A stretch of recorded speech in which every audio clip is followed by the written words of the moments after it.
ضروری اور مناسب ہے کہ ہم روحانی بہار سے استفادہ کریں اور قدرتی بہار کا لطف بھی اٹھائیں۔ رسول اکرم صلی اللہ علیہ وآلہ وسلم نے روحانی بہار یعنی رمضان کے مبارک مہینے کے متعلق فرمایا ہے، اللہ سے نیت کی سچائی اور دلوں کی پاکیزگی کے ساتھ دعا کرو کہ وہ تمہیں اپنی عبادات اور اپنی کتاب کی تلاوت کی توفیق عطا فرمائے۔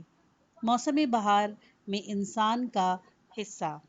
موسم بہار میں جو زمین میں نئی زندگی آتی ہے، قرآن کریم نے اس کا بار بار تذکرہ کیا ہے، لیکن صرف اس حیثیت سے کہ اس سے کیا سبق کیا اور کیا تعلیم ملتی ہے اور اس سے آدمی کو کیا فائدہ اٹھانا ہے اور کیا فیض حاصل کرنا چاہیے۔ موسم بہار پر زمین کے سب بیٹوں کا، وہ چاہے اشجار ہوں، حیوانات ہوں یا انسان ہوں، حق ہے۔ سب کا اس حیات بخش فصل میں حصہ ہے۔ اس موسم میں سبزہ و گل مکمل نمو حاصل کرتے ہیں اور اپنے حسن کی پوری بہار دکھاتے ہیں۔ گائے، گھوڑے، بھیڑ، بکری خوب چرتے ہیں، موٹے تازے ہوتے ہیں، اچھلتے کودتے ہیں۔ اس فیض عام میں انسان کا بھی حصہ ہے، کیونکہ بحیثیت انسان وہ عقل اور سمجھ کے ساتھ ساتھ دل بھی رکھتا ہے، اس کے احساسات اور جذبات بھی ہیں۔ اب رہی یہ بات کہ انسان کا حصہ کیا ہے۔ کچھ لوگ تو واقعی موسم بہار سے فیض حاصل کرتے ہیں، سبق سیکھتے ہیں، نکتے حاصل کرتے ہیں، حقیقت تک رسائی کرتے ہیں، لیکن افسوس کی بات ہے کہ بعض لوگ اس جاں بخش موسم سے جو فائدہ اٹھاتے ہیں وہ جانوروں کی حد سے تجاوز نہیں کرتا۔ تخلیق کے ان پر شکوہ مظاہر میں سے ان کا حصہ صرف اس قدر ہے کہ پیٹ بھرتے ہیں، چلے جاتے ہیں، اچھل کود اور بدمستی کرتے ہیں اور حیوانات کے سب سے نچلے درجے تک پہنچ جائیں۔ ایسے لوگ موسم بہار سے متاثر ضرور ہوتے ہیں، لیکن اس موسم سے فیض حاصل نہیں کرتے، بلکہ اپنی ناپسندیدہ عادات اور بری صفات کے اعتبار سے کسب فیض کرتے ہیں، اور وہ فیض ہوتا ہے جرائم، آدم کشی، بے حیائی، اخلاقی بگاڑ، انسانی حدود سے تجاوز۔ کیا یہ بدقسمتی کی انتہا نہیں کہ ایسے خوشگوار اور پربہار ایام کی آمد کا ثمر روح و دل کی تاریکی ہو؟ حقیقت یہ ہے کہ ہر شخص اپنی جبلت ہی کی راہ پر چلتا ہے۔ بہرحال بہار کے موسم میں ہماری زمین کو ایک نئی زندگی ملتی ہے۔ یہ موسم زمین کی سرسبزی اور شادابی کا ہے۔ زمین کی حالت میں تبدیلی آنے لگتی ہے، وہ خدا کے عظیم نعمتوں سے بھرپور ہو جاتی ہے اور اس کی زندگی میں ایک رونق آ جاتی ہے۔ قرآن کریم میں جگہ جگہ اس حالت کو زمین کی حیات نو سے تعبیر کیا گیا ہے۔ 15 بار یا شاید اس سے بھی زیادہ قرآن کریم نے اس طرف اشارہ کیا ہے، جو ایک سبق، ایک تعلیم اور ایک حکمت کے طور پہ ہے کہ جس کو سمجھنے اور یاد رکھنے کی ضرورت ہے۔ زندگی کی حقیقت اور اس کے آثار۔ زندگی کی حقیقت کیا ہے؟ یہ ایک ایسا موضوع ہے کہ انسان ابھی تک اس کی پردہ کشائی نہیں کر سکا۔ بعض اہل تحقیق کا تو یہ عقیدہ ہے کہ اس راز سے کبھی پردہ نہیں اٹھے گا، کیونکہ ان کے نزدیک زندگی اور وجود اصل میں دونوں ایک ہی ہیں۔ جس طرح وجود کی حقیقت کی تعریف اور اس کا تعین ممکن نہیں، اسی طرح زندگی کی حقیقت کی بھی تعریف نہیں کی جا سکتی۔ جس طرح وجود کی حقیقت کے مختلف درجے ہیں، کہیں قوی کہیں ضعیف، یہی حال زندگی کی حقیقت کا ہے۔ کوئی موجود جس درجے کا وجود رکھتا ہے، اس درجے کی زندگی بھی اس میں پائی جاتی ہے۔ زمین یا کسی بھی اور چیز کے زندہ ہونے کے معنی زندگی کا ایک بہتر اور بلند تر درجہ حاصل کرنے کے ہیں۔ دنیا میں کوئی ایسی چیز موجود نہیں جس میں کسی نہ کسی درجے کی زندگی نہ ہو، بلکہ مردہ شے کا کہیں کوئی وجود نہیں۔ مردہ محض معدوم و مطلق ہے۔ اگرچہ زندگی کی حقیقت کا انسان کو علم نہیں، یا یوں کہیے کہ زندگی کی حقیقت کا ادراک نہیں کیا جا سکتا، پھر بھی زندگی سے بڑھ کر کوئی چیز نمایاں اور ظاہر نہیں۔ ہم خود زندگی کو محسوس تو نہیں کرتے، کیونکہ نہ ہم اس کو دیکھ سکتے ہیں، نہ چھو سکتے ہیں، نہ چکھ سکتے ہیں، لیکن جب اس کے آثار ہمیں صاف دکھائی دیتے ہیں، ہم ان کو چھو بھی سکتے ہیں، محسوس بھی کر سکتے ہیں۔ زندگی کے آثار ظاہر ہیں اور خود زندگی باطن ہے۔ اس ظاہر سے اس باطن کا علم ہوتا ہے، چھلکنے سے چھلکے سے گودے تک رسائی حاصل ہوتی ہے۔ غیر محسوس حقائق۔ دنیا میں کچھ ایسے لوگ موجود ہیں جو یہ کہتے ہیں کہ ہم صرف ان چیزوں کے قائل ہیں جن کا وجود ہم اپنے حواس خمسہ میں سے کسی کے ذریعے محسوس کر سکیں، کیونکہ صرف انہی چیزوں کا یقین کیا جا سکتا ہے جن کو براہ راست محسوس کیا جائے۔ جس چیز کو محسوس نہیں کیا جا سکتا اس کا وجود بھی باقی نہیں ہے۔ نیچر میں جو کچھ ہے وہ تو واقعی موجود ہے، اسی لیے اس کا وجود محسوس ہوتا ہے۔ کسی مافوق الفطرت چیز کا وجود نہیں، کیونکہ مافوق الفطرت چیزیں نہ چھوئی جا سکتی ہیں نہ دیکھی جا سکتی ہیں۔ علاوہ اس کے کہ یہ طرز استدلال بذات خود ناقص ہے، کیونکہ اس بات کا کوئی ثبوت ہی نہیں کہ جو چیز ہمیں محسوس نہیں ہوتی اس کا وجود ہی نہیں۔ اس طرز بیان میں اور بڑا عیب ہے جس کا ان لوگوں نے خیال نہیں کیا، اور وہ یہ کہ خود فطرت میں ایسے ناقابل افکار مسلمہ حقائق ہیں جن کا حواس کے ذریعے سے ادراک نہیں کیا جا سکتا۔ زندگی بھی ان ہی حقائق میں سے ایک ہے۔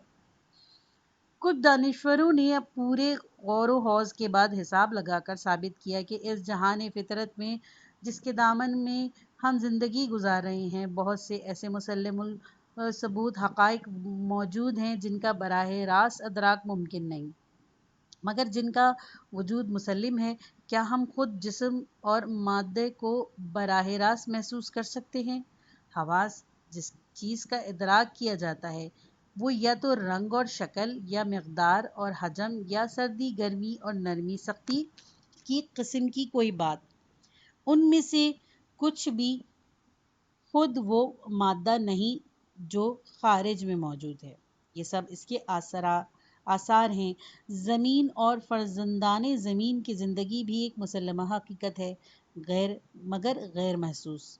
ہم اس کے آثار اور ظواہر کو دیکھ کر یہ سمجھتے ہیں کہ ہم اپنے حواس سے اس کا پتہ لگا سکتے ہیں، لیکن ہم ایک پھول میں کیا دیکھتے ہیں؟ اس کی شادابی اور تر و تازگی، اس کا رنگ اور اس کی بو، اور ان چیزوں کے وجود کی بنا پر فیصلہ کرتے ہیں کہ اس میں زندگی ہے۔ اس پھول کے باطن کے متعلق ہمارا یہ فیصلہ، کیونکہ زندگی ایک باطنی چیز ہے، ہم حواس ظاہری سے نہیں کرتے بلکہ ایک دوسری طاقت کے ذریعے کرتے ہیں جو ہمارے اندر یعنی ہمارے باطن میں موجود ہے۔ ہم اپنے ظاہری حواس سے اشیاء کے ظاہر کا احساس کرتے ہیں، اور اپنے عقل و ضمیر کے باطنی قوت سے اشیاء عالم کے باطن کے ساتھ ارتباط پیدا کرتے ہیں اور غیر محسوس حقائق کا ادراک کرتے ہیں۔ قرآن کریم میں لبہ کا لفظ قرآن کریم میں ایک نہایت لطیف پیرایہ بیان ہے۔ جب وہ یہ چاہتا ہے کہ کسی ایسی حقیقت کو بیان کرے جو ظاہری آثار کے پس پردہ ہو، تو وہ یہ کہتا ہے کہ اس حقیقت کا ادراک صرف اولو الالباب کر سکتے ہیں، یعنی اصحاب لبہ۔ لبہ کے معنی ہیں چھلکے سے الگ خالص مغز۔ لغت کی مشہور کتاب المنجد میں ہے اللب خالص کل شیء العقل الخالص من شوائب۔ راغب اصفہانی مفردات غریب القرآن میں کہتے ہیں اللب العقل الخالص من الشوائب، یعنی لب کے معنی ہیں ہر قسم کی آمیزش سے صاف شدہ عقل۔ یہ نہیں کہتا کہ آمیزش سے پاک، بلکہ کہتا ہے کہ آمیزش سے صاف شدہ، کیونکہ یہ واقعہ ہے کہ ابتدا میں جب آدمی کی فکر ابھی پختہ ناپختہ اور خام تھی، اس کے محسوسات، تخیلات اور معقولات ایک حد تک آپس میں گڈمڈ اور مخلوط ہوتے ہیں۔ یہ مرحلہ بعد میں آتا ہے جب یہ سب ایک دوسرے سے جدا ہو جائیں اور ہر ایک کا معاملہ الگ الگ ہو جائے۔ جب انسان کی عقل اس درجے پر پہنچ جائے کہ وہ وہم و خیال اور حواس کی گرفت سے آزاد ہو جائے، اس وقت اس کی صاف شدہ عقل کا نام لب ہو جاتا ہے۔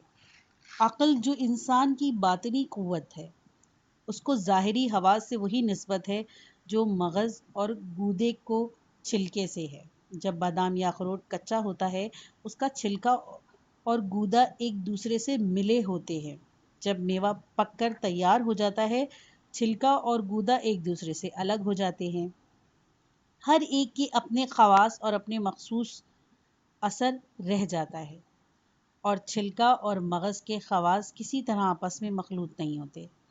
اگر انسان علم و معرفت میں کمال حاصل کر لے تو اس کی عقل بھی حس و وہم اور تخیل کی کار فرمائیوں سے آزاد ہو جاتی ہے، وہ ان میں سے کسی ایک کا حکم دوسرے پر جاری کرنے کی غلطی نہیں کرتی۔ ایسے کامل العقل شخص کو لبیب کہا جاتا ہے، یعنی ایسے شخص جس کی عقلی قوت ارتقاء کی اس منزل پر پہنچ گئی ہے کہ وہ وہم و خیال کی گرفت سے آزاد ہو چکی ہے۔ عرفا کہتے ہیں کہ جس طرح عالم جبروت، عالم ملکوت اور عالم ناسوت ہیں، اسی طرح انسانی وجود کے بھی مختلف درجے ہیں جو ان عالموں کے ساتھ مطابقت رکھتے ہیں۔ انسان اپنے وجود کے ہر درجے میں کسی ایک عالم کلی کے ساتھ ارتباط پیدا کر سکتا ہے۔ انسان کی قوت عقلیہ کی بنیاد بھی حواس پر ہی ہے، محسوسات ہی سے معقولات کو رستا جاتا ہے۔ اسی لیے آدمی کو چاہیے کہ وہ محسوسات کا ذریعہ معقولات کا علم حاصل کرے، البتہ محسوسات ہی میں الجھ کر نہ رہ جائے۔ زمین و آسمان کی پیدائش اور رات اور دن کے بدلنے میں نشانیاں ہیں سمجھدار لوگوں کے لیے۔ سورہ آل عمران آیت نمبر 19۔ یعنی پیکر عالم کے مشاہدے اور روح عالم اور مغز عالم کا نشان ملتا ہے، لیکن صرف ان کو جن کے پاس دماغ اور محسوسات سے صاف شدہ عقل ہے۔ جو لوگ ہر حال میں خدا کو یاد کرتے ہیں، کھڑے بھی، بیٹھے بھی، لیٹے بھی، اور ہمیشہ نظام عالم کے بارے میں غور کرتے رہتے ہیں اور موجودات عالم کی غائیت کو سمجھ کر رہتے ہیں، اے ہمارے پروردگار، تو نے یہ سب کچھ بیکار پیدا نہیں کیا۔ قیامت آنے والی ہے اور اعمال کا نتیجہ ضرور ظاہر ہو کر رہے گا۔ ایک اور جگہ ارشاد ربانی ہے، خوشخبری دے دیجئے میرے ان بندوں کو جو بات سنتے ہیں پھر اچھی بات کی پیروی کرتے ہیں، وہی ہیں جن کو اللہ نے ہدایت دی ہے، اور وہی ہیں لب عقل و سمجھ اور شعور والے۔ آدمی اپنے کان سے بات سنتا ہے۔ کان ہمارے بدن کا ایک حاسہ ہے، اس کو اس سے غرض نہیں کہ وہ کیا سنتا ہے۔ کان کا کام اچھے برے میں تمیز کرنا نہیں، اس کام کے لیے انسان میں ایک اور طاقت ہے جو کان کے فراہم کردہ مواد کی چھان بین کرتی ہے اور اس کے متعلق طے کرتی ہے کہ کون سی بات اچھی ہے اور کون سی بات بری، کیا صحیح ہے کیا غلط۔ یہ ایک باطنی اور غیر محسوس طاقت ہے اور اس کا کام بھی غیر محسوس ہے۔ انسان اپنے وجود کی ظاہری اور غیر محسوس دنیا کے ذریعے عالم کبیر کے ظاہری اور محسوس حصے سے ارتباط پیدا کرتا ہے اور اپنے وجود کے مغز اور باطنی حصے کے ذریعے عالم کبیر کے باطن اور غیر محسوس پہلوؤں تک رسائی حاصل کرتا ہے۔ کسی شخص نے امیر المومنین سے پوچھا، حل رائت ربک، کیا آپ نے اپنے خدا کو دیکھا ہے؟ آپ نے فرمایا، میں ایسے خدا کی پرستش ہی نہیں کرتا جس کو میں نے دیکھا نہ ہو۔ پھر فرمایا، خدا کی آنکھ سے نہیں دیکھا جاتا، آنکھ اس کام کے لیے نہیں ہے، وہ ایمان سے منور دل سے نظر آتا ہے۔ حواس کی نارسائی۔ آدمی اپنی جسمانی ساخت کے لحاظ سے آزاد نہیں، وہ صرف مخصوص حالات میں زندہ اور باقی رہ سکتا ہے۔ اس کے زندہ رہنے کے لیے خاص درجہ حرارت، خاص مقدار میں ہوا کا دباؤ اور ایک خاص انداز میں غذا ضروری ہے۔ وہ صرف محدود مدت تک ہے، محدود جگہ میں زندگی گزار سکتا ہے، لیکن اس کی روح باطن پر اس طرح کی کوئی پابندی نہیں ہے۔ اگر روحانی اعتبار سے بھی انسان مخصوص حدود کا پابند ہوتا تو وہ علوم الطبیعہ اور علوم الریاضی کے کلی قواعد کا ادراک ہی نہ کر سکتا تھا۔ چونکہ انسانی جسم محدود ہے، وہ اپنے جسمانی آلات یعنی اپنے حواس کے ذریعے صرف محدود چیزوں کا ہی ادراک کر سکتا ہے۔ انسان محدود سے غیر محدود، جزئی سے کلی اور اضافی سے مطلق کی طرف سفر کرتا ہے، لیکن وہ اپنے جسمانی حواس سے غیر محدود کا ادراک نہیں کر سکتا۔ البتہ اپنی عقل سے غیر محدود کو سمجھ سکتا ہے اور بصیرت کی آنکھ سے اس کا مشاہدہ کر سکتا ہے، لیکن یہ ممکن نہیں کہ غیر محدود محدود میں اور غیر متعین متعین میں سما جائے۔ انسان کے حسی ادراک کے محدود ہونے کے بارے میں ایک تمثیل بیان کرتے ہیں مولانا رومی نے۔ ایک شعر میں لکھا ہے، کہا جاتا ہے کہ کسی ایسی جگہ جہاں کے لوگوں نے ہاتھی کا نام تو سنا تھا لیکن ہاتھی کو دیکھا نہیں تھا۔ ایک ہاتھی ہندوستان سے لایا گیا۔ ہاتھی کو اندھیرے میں کھڑا کر دیا گیا۔ لوگ اندھیرے میں جا کر ہاتھی کو چھو کر دیکھتے اور باہر آ جاتے، پھر باہر آ کر اپنی رائے کا اظہار کرتے۔ ایک شخص نے ہاتھی کی سونڈ پر ہاتھ پھیرا تھا۔ جب وہ باہر نکلا، لوگوں نے اس سے پوچھا کہ ہاتھی کی کس شکل کا ہے؟ اس نے کہا کہ نلکی کی شکل کا تھا۔ دوسرے نے کا ہاتھ ہاتھی کے کان پر پڑا۔ جب اس سے ہاتھی کی شکل پوچھی گئی تو اس نے جواب دیا پنکھے کی شکل کا تھا۔ تیسرے نے ہاتھی کے پاؤں کو ہاتھ لگایا تھا۔ اس نے بیان کیا ہاتھی ستون کی طرح ہے۔ چوتھے نے ہاتھی کی پیٹھ کو چھوا تھا۔ وہ کہنے لگا ہاتھی تو تخت کی شکل کا ہے۔ اس قصے سے مولانا رومی نے یہ نتیجہ نکالا کہ ان میں سے ہر ایک نے چونکہ صرف ایک جز دیکھا تھا، اسی لیے وہ اس جز کو سمجھ سکے جہاں اس کا ہاتھ پڑا تھا۔ چنانچہ ان سب جز کا نقطہ نظر مختلف ہو گیا۔ اگر ان کے ساتھ روشنی ہوتی تو کوئی اختلاف پیدا نہ ہوتا۔ ظاہری آنکھ کی مثال بھی ہاتھ کی ہتھیلی کی سی ہے۔ جس طرح ہاتھ سے پورے ہاتھی کو ٹٹول کر نہیں دیکھا جا سکتا، اسی طرح ظاہری آنکھ سے بھی کسی چیز کا کامل ادراک نہیں کیا جا سکتا۔ قرآن اور موسم بہار۔ قرآن کریم نے ایک جگہ اس سبق کی طرف اشارہ کیا ہے۔ ارشاد ہے، ترجمہ، تم دیکھتے ہو کہ زمین بالکل بے جان ہے، مگر جب ہم اس پر پانی برسا دیتے ہیں تو اس میں جنبش پیدا ہو جاتی ہے، اس پر بہار آ جاتی ہے اور وہ ہر طرح کے شگفتہ و شاداب پھول بوٹے اگاتی ہے۔ اس کا سبب یہ ہے کہ اللہ ہی صداقت مطلق ہے، وہی مردوں میں جان ڈالتا ہے اور وہ جو چاہتا ہے کر سکتا ہے۔ سورہ حج آیت نمبر 5۔ تمام کائنات میں ہر چیز میں، وہ جاندار ہو یا بے جان، ایک نظم، ایک باہمی ربط اور ایسی ہم آہنگی موجود ہے کہ پورا عالم جسم واحد کی طرح نظر آتا ہے، جس کے اجزاء میں ایسا تناسب اور ہم آہنگی ہے جس سے معلوم ہوتا ہے کہ تمام عالم ایک وحدت ہے اور ایک معیشت کے اور ایک نظام کے تابع ہے۔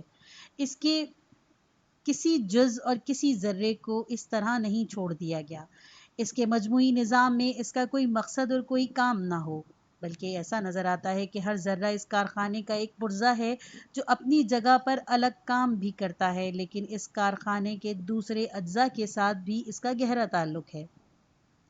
قرآن مجید کے الفاظ میں تمام موجودات عالم اپنی تمام طاقت کے ساتھ ایک معیشت اور ایک ادارہ کے تابع فرما ہیں۔ ان کا انتظام یہ ظاہر کرتا ہے کہ اس عالم کا کوئی انتظام کرنے والا بھی ہے۔ اس طرح انسان مصنوعات کے آئینے میں صانع کا جلوہ دیکھتا ہے۔ جہاں تک جانداروں کا تعلق ہے، ان کے وجود سے ایک اور سبق بھی ملتا ہے، اور وہ یہ کہ خداوند عالم مردوں کو زندگی بخشتا ہے، اور وہ اس طرح کہ جانداروں کے مادی اجزاء میں ربط اور ترتیب کے علاوہ ان کو وہ کمال عطا کرتا ہے جو ان کے اجزاء میں موجود ہی نہیں۔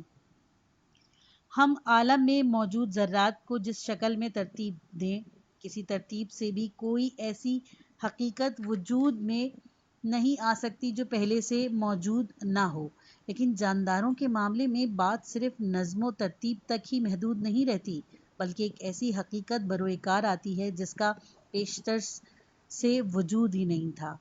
بے جان مادہ میں زندگی نہیں ہے، زندگی پیدا ہوتی ہے۔ شعور اور ادراک نہیں ہے اور شعور اور ادراک پیدا ہوتے ہیں۔ ذوق اور شوق نہیں ہے، یہ بھی پیدا ہوتے ہیں۔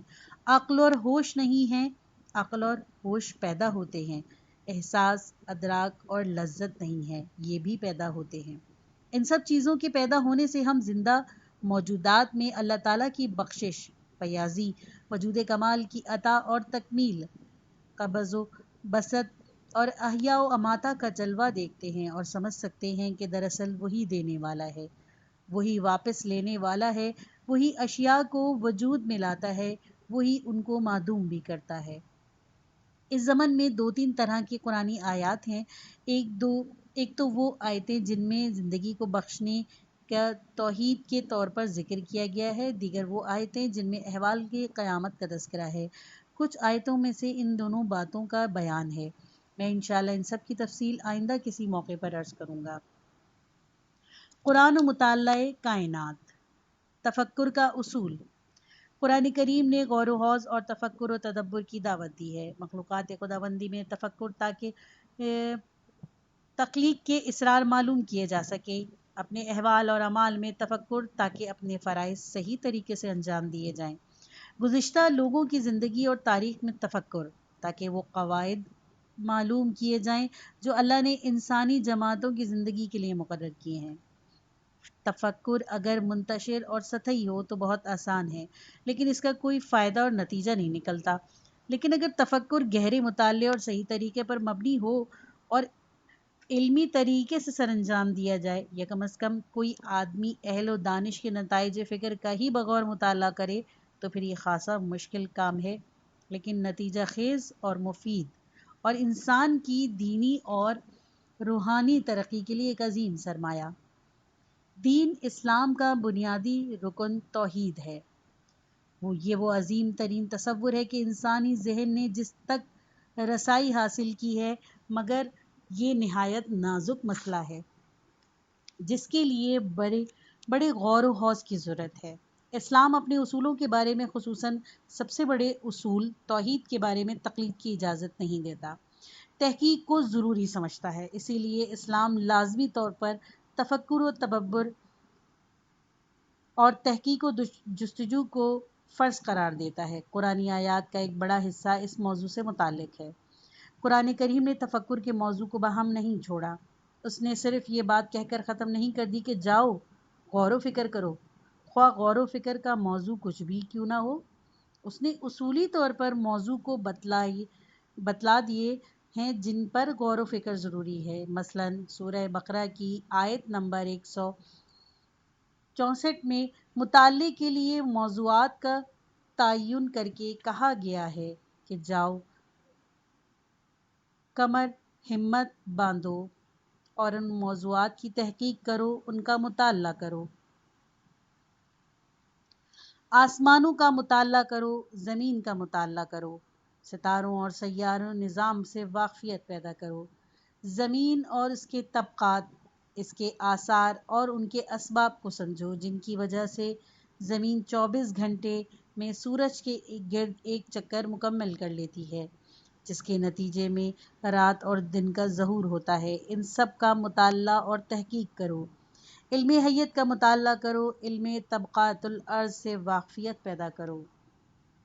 یہ جہاز اور کشتیاں جو سمندر کے سینے پر رواں دواں ہیں، جن سے انسان نفع حاصل کرتا ہے، مسافت طے کرتا ہے، اپنے علم میں اضافہ کرتا ہے، تجارت میں فائدہ اٹھاتا ہے، اپنی صلاحیتوں کو کام میں لاتا ہے، یہ سمندر اور کشتیوں کا غرق نہ ہونا اور وہ سب فائدے جو انسان جہاز رانی کے ذریعے حاصل کرتا ہے، یہ سب کچھ ایک قانون، ایک طریقے، ایک نظام کے تابع ہیں جس سے انسان فقط مطالعہ اور تحقیق کے ذریعے سے ہی آگاہی حاصل کرتا ہے۔